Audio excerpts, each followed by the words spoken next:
In our last video, Matthew 24 intro, we hear Jesus announce to his disciples that the temple will be torn down and not one stone will be left on another. This event actually took place in AD 70.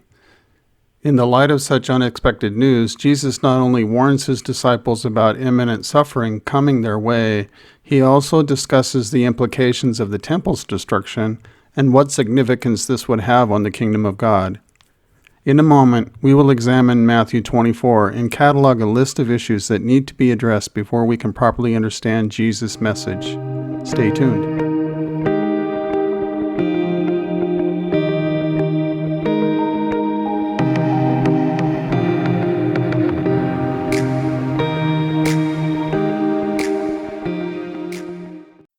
In this video, we're going to review Matthew 24 in order to come up with a list of questions that the text itself states explicitly or seems to be implied, though not plainly expressed.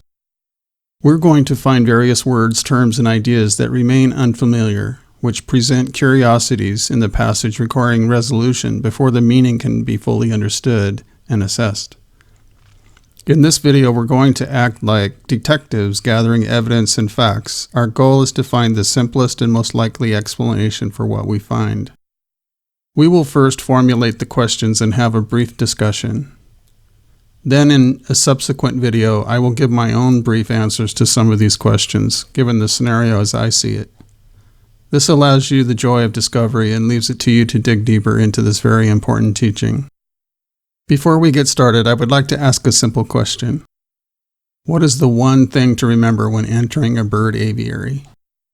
If you answered, wear a hat, you are correct. All humor aside, this question illustrates a common feature of all prophetic messages. The messenger is depending on the fact that he and his audience share a certain body of knowledge in common. In order to understand my joke, for instance, one needs to know what an aviary is, and have some experience concerning bird behavior in order to know why a hat would be necessary. Anyone who has attempted to discover and understand the biblical prophets, and even Jesus, who also spoke prophetically at times, will surely come to realize that the interpretation of the prophetic books is not a simple matter. It takes effort, time, and a strong desire to know or learn something. Not only this, but just as in my earlier example, coming to a valid interpretation isn't possible without sharing a body of knowledge with the prophet. In order to understand the prophets, one must first gain a knowledge of the history of Israel, and if one is to understand the prophetic word of Jesus, one needs to gain an intermediate level of New Testament knowledge. We are looking for an explicit and implied questions in the text. We shall go fairly quickly, so pause the video whenever you need to review something. I will list our questions at the end of the video and also in the comments section below. And as I said earlier, in a subsequent video, I will give my own brief answers to some of these questions.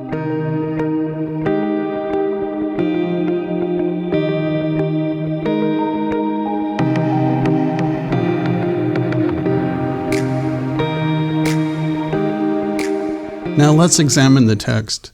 The discourse is found in all three synoptic Gospels, Matthew 24, Mark 13, and Luke 21.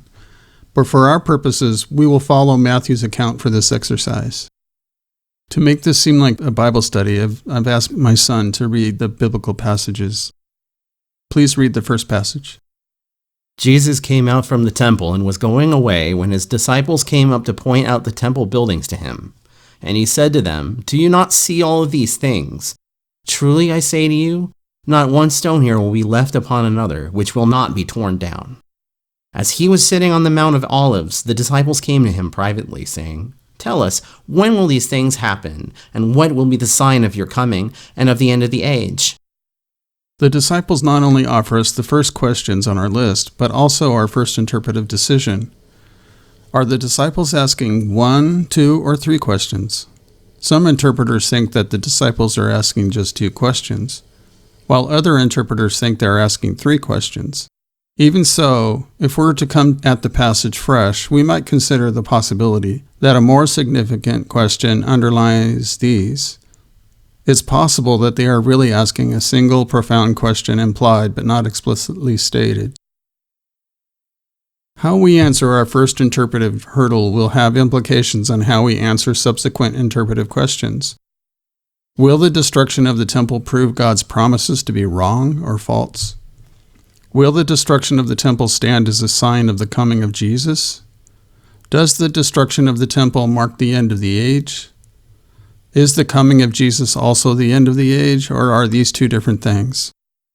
We pick up in verse 4. And Jesus answered and said to them, "See to it that no one misleads you. For many will come in my name, saying, 'I am the Christ,' and will mislead many. You will be hearing of wars and rumors of wars. See that you are not frightened, for those things must take place, but that is not yet the end. For nation will rise against nation, and kingdom against kingdom, and in various places there will be famines and earthquakes.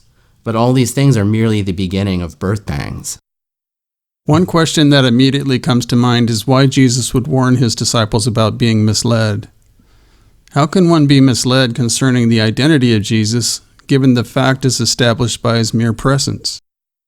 So then the next question on our list is, under what set of circumstances will it be possible for a man to mislead many by claiming that God has ordained him to be the Messiah? Next, the passage talks about wars and rumors of wars, but I would like to come back to that in a minute.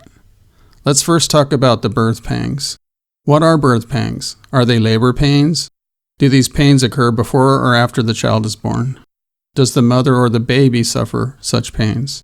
Why use birth as a metaphor? What do the birth pangs represent? Why didn't Jesus talk about rebirth, resurrection, or renewal? Why birth? What new thing is about to arise? We won't answer yet. Let's continue asking questions.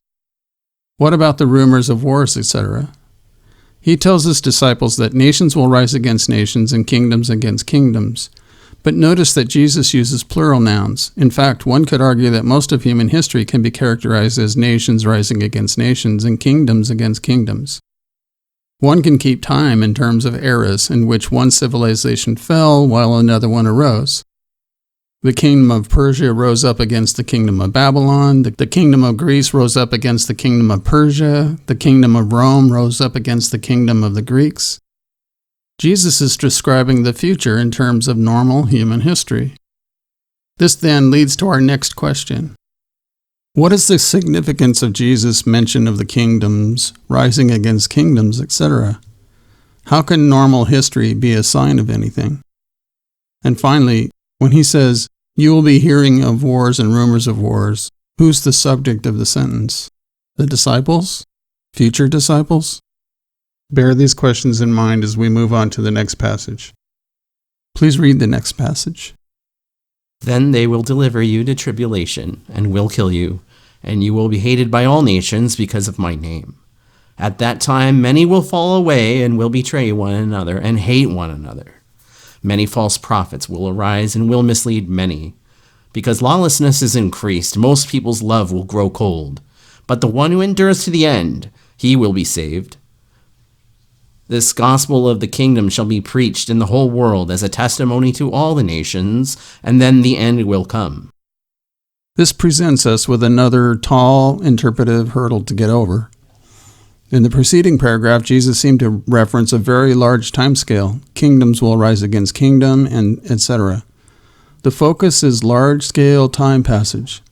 In this paragraph, however, he seems to be telling the 12 disciples that they will be delivered to tribulation, which tends to bring the focus back to his own time period. And this paragraph contains another time reference. At that time, many will fall away. This leads us to our next question. What particular period of time does Jesus have in mind? Does this cover more than one time period? Is Jesus talking exclusively to the 12 or to all other people regarded as disciples who might be living throughout time until the end? And what is the end? What situations and circumstances attend the end? Okay, let's have the next passage, please. "Therefore, when you see the abomination of desolation, which was spoken of through Daniel the prophet, standing in the holy place, let the reader understand. Then those who are in Judea must flee to the mountains. Whoever is on the housetop must not go down to get the things out that are in his house. Whoever is in the field must not turn back to get his cloak. But woe to those who are pregnant and to those that are nursing babies in those days. But pray that your flight will not be in the winter or on a Sabbath. To save time, let's just quickly list the questions. What is the abomination of desolation? What Daniel passage talks about this? Why does Matthew say, let the reader understand? Why Judea? Why Sabbath? We're just asking questions for now. Questions help us think and give us a framework for study. Let's have our next passage, please. For then there will be a great tribulation, such as has not occurred since the beginning of the world until now, nor ever will. Unless those days had been cut short, no life would have been saved. But for the sake of the elect, those days will be cut short. What does Jesus mean by then here? For then there will be a great tribulation. What time period does this indicate? What does it mean that the days were cut short? Is Jesus talking about all of human life on earth? Who are the elect? And why is this relevant? Next passage. Then, if anyone says to you, behold, here is the Christ, or there he is, do not believe him. For false Christs and false prophets will rise, and will show great signs and wonders, so as to mislead, if possible, even the elect. Behold, I have told you in advance. So if they say to you, behold, he is in the wilderness, do not go out. Or, behold, he is in the inner rooms, do not believe them. For just as the lightning comes from the east and flashes even to the west, so will the coming of the Son of Man be. Wherever the corpse is, there the vultures will gather. Are these different false Christ and false prophets than those in verse 5 above? Jesus tells us in advance. Why is this relevant? What does the lightning metaphor represent? What does the corpse metaphor represent? Next passage, please. But immediately after the tribulation of those days, the sun will be darkened, and the moon will not give its light, and the stars will fall from the sky, and the powers of the heavens will be shaken. And then the sign of the Son of Man will appear in the sky, and then all the tribes of the earth will mourn, and they will see the Son of Man coming on the clouds of the sky with power and great glory. And he will send forth his angels with a great trumpet, and they will gather together his elect from the four winds, from one end of the sky to the other. What does Jesus mean by immediately in this context? Is Jesus speaking literally or metaphorically about the celestial events? What is the sign of the Son of Man? Who are the tribes? Who are the elect in this context? This video is already running long, and so let me wrap this up with a final word. It bears repeating that the best way to study this passage or any other passage in the Bible is to read the text and begin to formulate questions. We might be tempted to approach the passage with our questions, but instead, a better approach is to remain curious about those words and phrases that form the basis of a problem in the passage that requires resolution. Ultimately, we study the Olivet Discourse because Jesus gave his disciples, including us, a look into the future so that we might prepare our hearts and minds to persevere in faith and hope. I have presented a host of questions, and perhaps you have found other things that need to be explained. In our next video, I will attempt to answer some of these questions myself, and Lord willing, in future videos, we will discuss Luke 21. To help you with your own studies, I have included our questions at the end of this video, and also they can be found in the comment section below. I hope you enjoyed this video and found it helpful to your own studies. If you did, please click like and subscribe. Thank you for watching.